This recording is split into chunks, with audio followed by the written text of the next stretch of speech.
Bueno, pues vamos a comenzar. Hemos estado viendo acerca del sufrimiento. Hemos estado aprendiendo acerca de cómo, aunque es algo que nos afecta a todos, debería ser algo en lo cual deberíamos nosotros poder responder. La semana pasada vimos que cuando alguien está sufriendo, te pide ayuda o me pide ayuda, pues de nada sirve el típico de ánimo, échale ganas. O sea, eso a veces es hasta peor, porque pareciera una manera como de desconectarme de la realidad que esa persona está viviendo. Pero vimos qué es a lo que nosotros deberíamos de llevarlo, pero lo vimos desde una forma interna, o sea, la forma de llevarlo a la palabra de Dios, a recordar las promesas de Dios, a poderlo llevar hacia esas cosas que tienen que ver con concentrarlo y recordarle el evangelio, o sea, recordarle que Dios tiene el perfecto control de las cosas y que Dios está en esta parte. Hoy vamos a ver la manera práctica, porque también la Biblia nos anima a hacer algo cuando una persona está pasando por una situación difícil. Quise que fueras al libro de Santiago,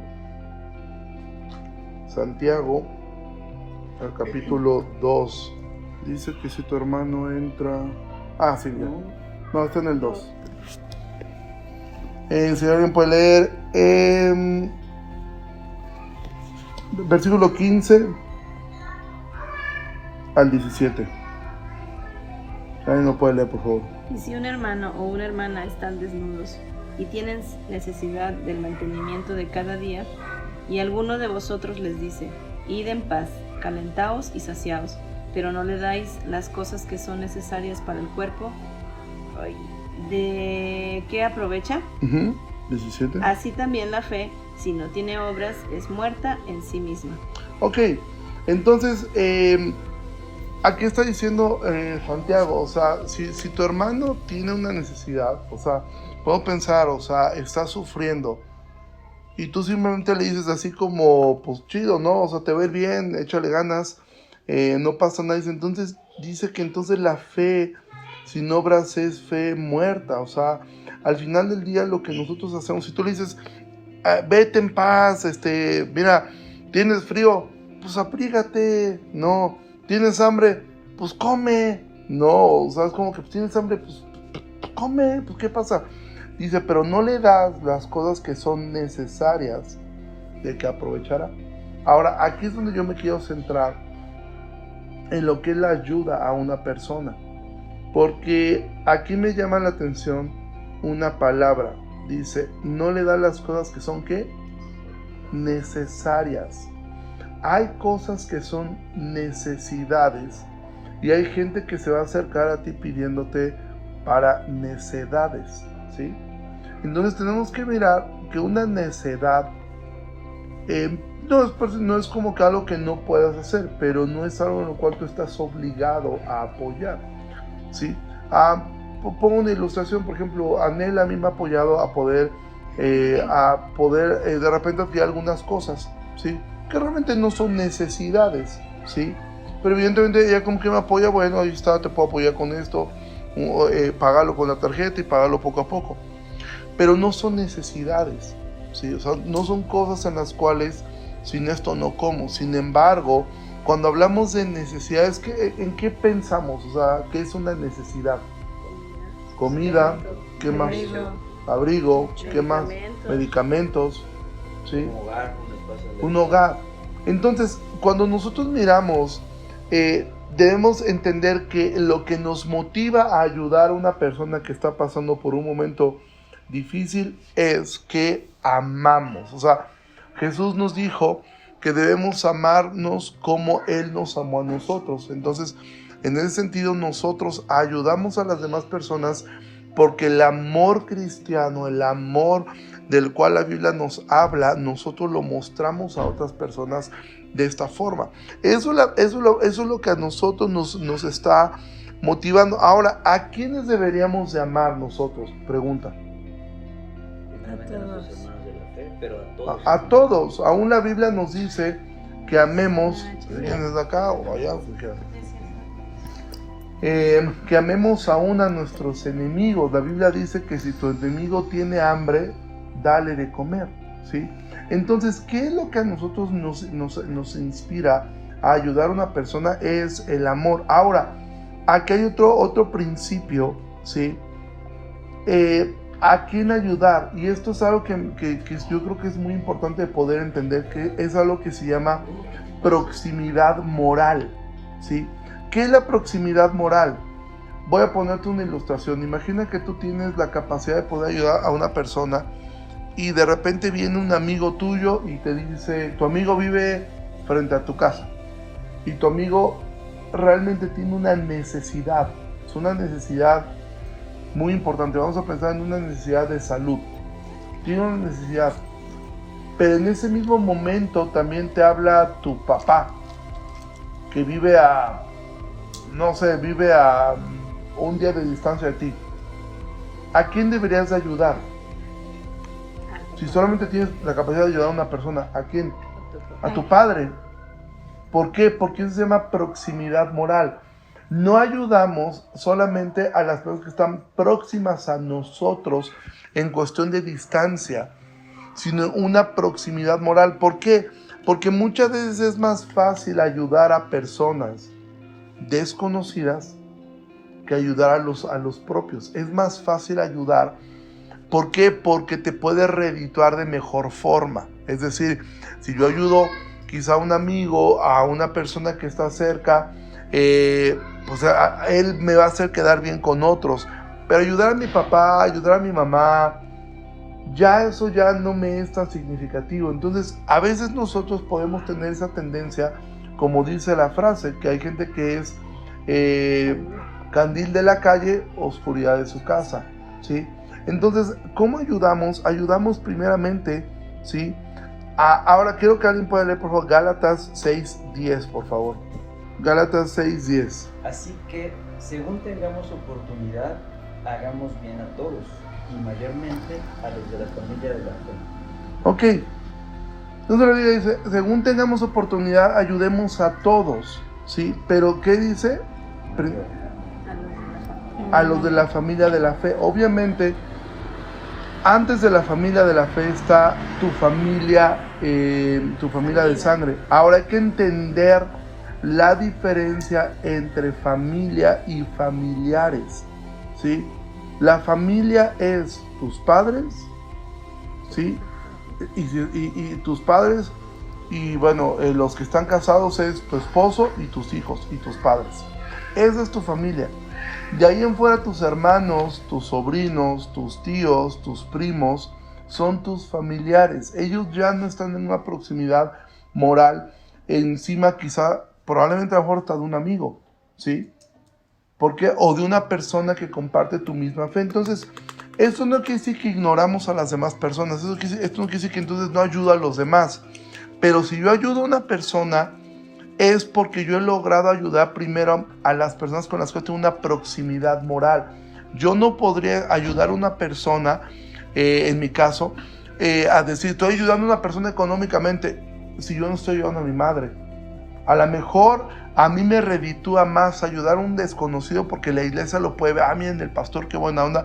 Y a mi mamá nadie la ve, y aparte mi mamá pues difícilmente se va a quejar. ¿Sí me explico?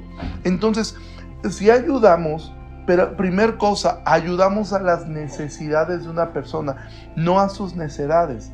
En sus necedades o a lo que quiera esa persona, puedes apoyarla a donde tú puedas, pero sin comprometerte tú.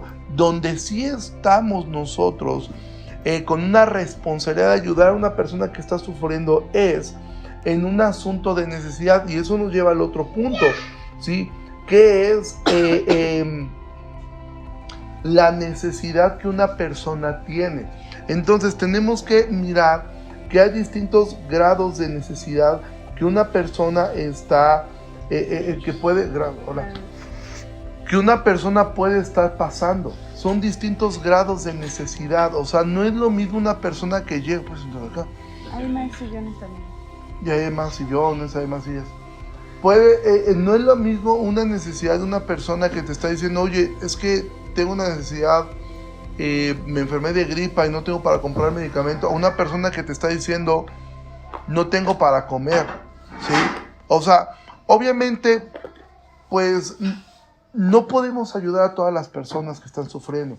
por eso es que esto nos da un parámetro bíblico acerca de cómo poder ayudar a las personas que están sufriendo, porque recuerda con el versículo que comenzamos, dice Santiago que la fe sin obras es fe muerta, y siempre hay algo que podemos hacer por otras personas, siempre.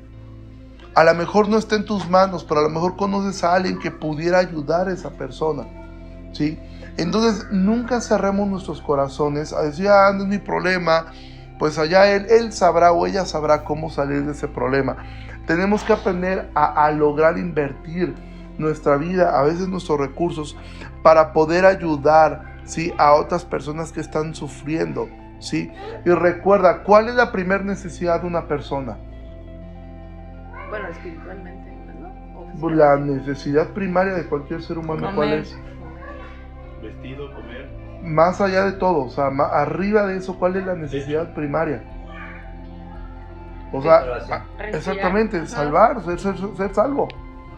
O sea, la necesidad más grande que cada persona tiene es ser salvo, es conocer a Dios. O sea, a veces nosotros nos olvidamos que la vida aquí no se va a acabar, la vida aquí continúa, la vida aquí termina, pero después comienza una eternidad.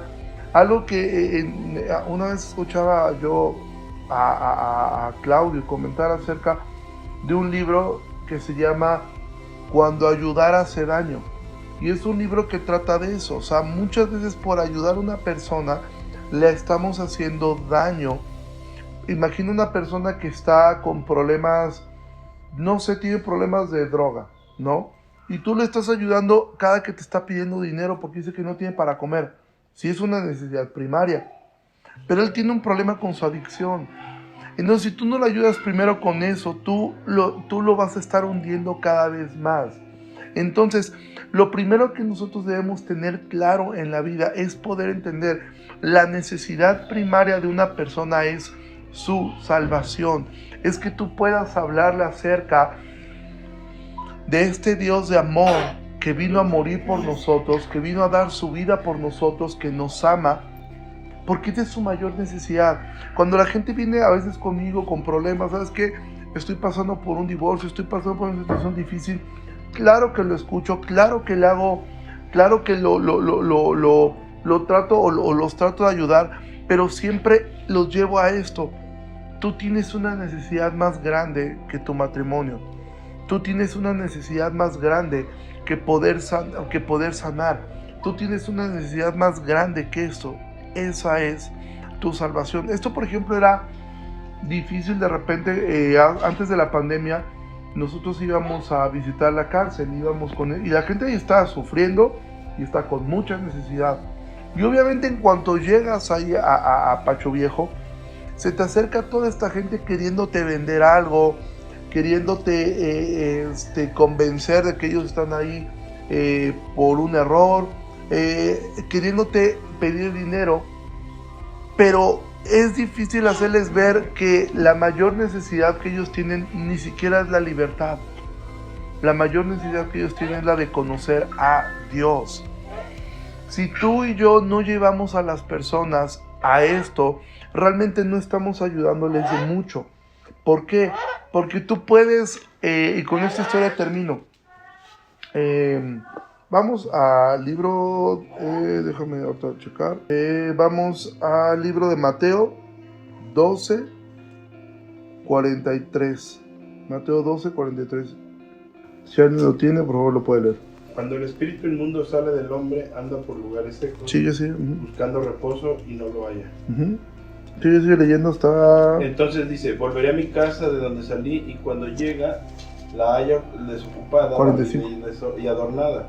Entonces va y toma consigo otros 7 espíritus peores que él, y entrados moran allí, y el postrer estado de aquel hombre viene a ser peor que el primero. Ok. Jesús está contando aquí algo que sucede.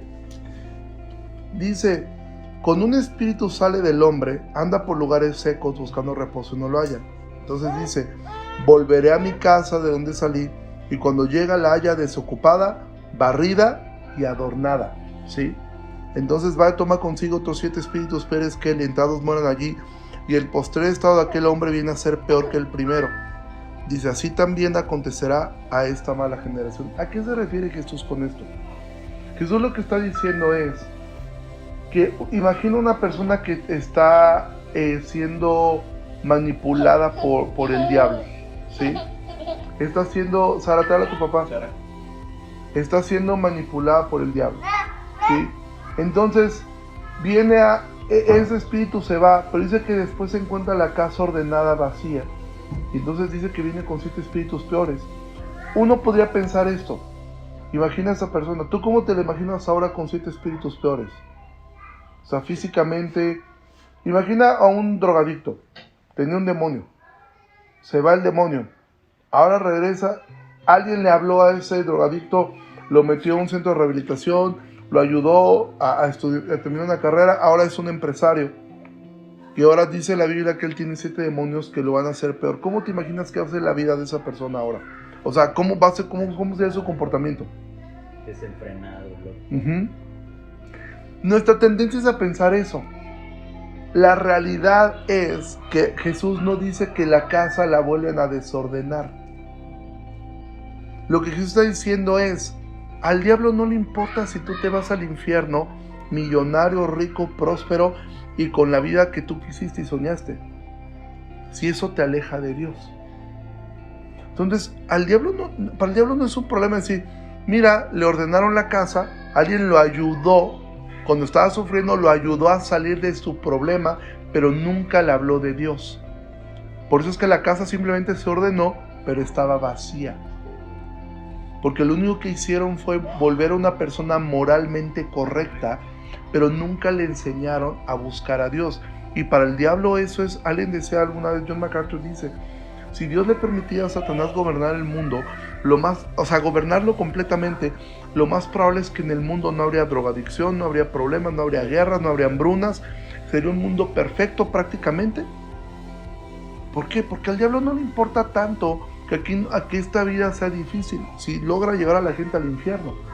El diablo sería feliz teniendo gente ordenada, barrida, limpia, pero vacía. La primer necesidad de todo el ser humano y nuestra primer necesidad siempre, amado, será esa, que Cristo habite dentro de nosotros.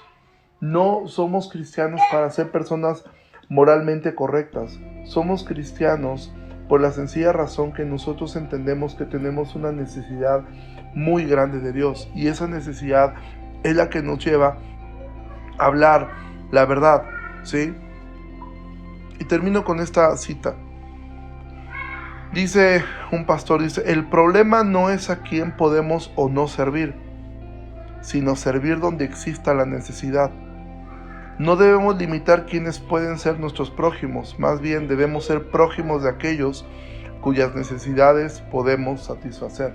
Probablemente tú no puedas ayudar a una persona económicamente, no puedas ayudar a una persona en muchas cosas, pero si tú logras presentarle el evangelio, hablarle de un Dios que lo ama, un Dios que tiene un plan para él, tú lo habrás ayudado eternamente y lo habrás ayudado muchísimo más de lo que esa persona realmente se imaginaba que tenía necesidad, ¿sí? Entonces, concluyendo, ayudamos necesidades, no necedades. Necesidades, comer, enfermedad, techo, ¿sí? Buscamos ayudar dependiendo de nuestra proximidad moral, no al primero que se me acercó, sino que si tengo la capacidad de ayudar a mucha gente, pues hazlo, ¿no? Pues si tu capacidad es ayudar solamente a una persona, hazlo según la proximidad moral que tengas. Y tercero, nunca olvidemos que la necesidad primaria de todo ser humano es conocer a Dios, ¿ok? Entonces, ¿alguna duda?